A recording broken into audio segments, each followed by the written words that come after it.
The railroad's been around 101 years. Last year, 2008, was our centennial celebration. We have 28 miles of mainline trackage that goes from the west side of the Mississippi in Avondale into Gentilly and New Orleans East.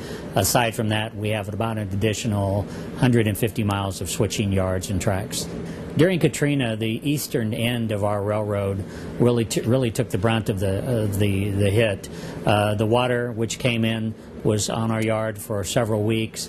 A lot of tracks were twisted, ballast and ties were washed away, including yard offices and a few rail cars. We were totally out of commission for approximately 3 weeks. We partially got up after 3 weeks, but not fully until about 6 months. Okay, once we got with FEMA, we truly entered into a partnership.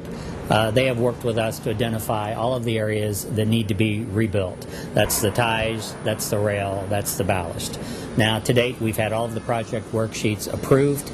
They've signed off on them, and now it's time to go to work and rebuild. Originally, we had wooden ties.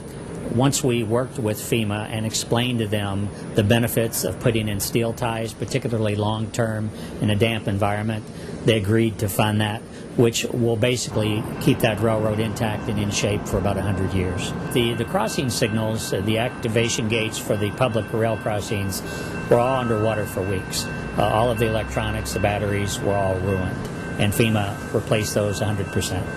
The one thing I really want to get out there is FEMA initially can be a little intimidating just because it's a government agency, it's a bureaucracy. But the one thing we quickly saw was their willingness to enter into a partnership and to work with us. And they truly made what at first was a questionable or uneasy experience a good experience.